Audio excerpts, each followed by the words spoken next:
Today we're taking a look at two fragrances from Le Falcone, Mirsaal Love Letter and Mirsaal Passion. On first sniff, what you get is a beautiful bright cherry and a fruity floral background. It is immediately bright and it's immediately tart. It almost makes your lips pucker.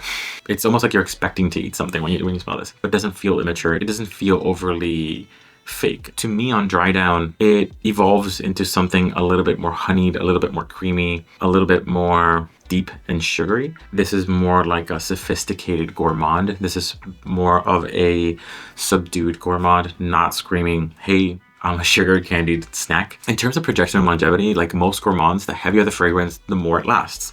So this is not a super heavy fragrance, but heavy enough that it projects very well. It projects around 6 feet in the first 2 hours or 3 hours. And then after that, it kind of dies down to a 1 or 2 foot bubble after those 2 or 3 hours, but it never turns into like a disappeared scent. It never disappears into a skin scent. In the end, this is a great scent. If you are a gourmand lover, it's a great scent. If you're a sophisticated gourmand lover, if you're looking for something a little bit softer, a little bit less screaming sugar, it is very good. Now let's look at the pure gourmand version of this, which is this one. This is Mirsaal Passion. If you smell this, you know exactly what this is. You know exactly what it's imitating, and you know exactly what you're getting into. This is, without a doubt, Giardini di Toscana's Bianco Latte.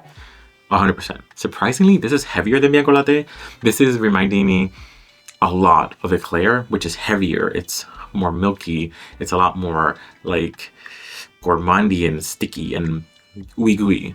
So this is a lot like that. This reminds me a lot of that Eclair version of Bianco Latte, which I prefer, believe it or not.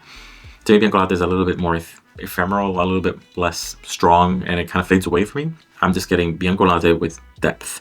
Bianco Latte with a lot of heaviness in there. Even though this does not have milk per se, I am getting milkiness. I'm guessing that's coming from coconut, right? But there is, to me, a strong sense of milkiness here. It's almost like being dipped in caramel latte milk. A latte, right? A latte, a beautiful latte, beautiful milky sweet drink. Where this kind of falls flat a little bit is the longevity and projection. It's decent.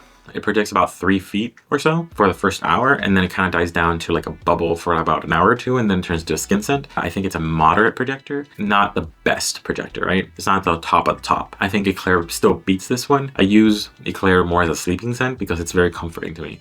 I find this comforting, not like going out smell. Overall, these are good scents. These are great scents. Le Falcone, I had not really heard a lot about them, honestly, before, but they produce pretty great scents.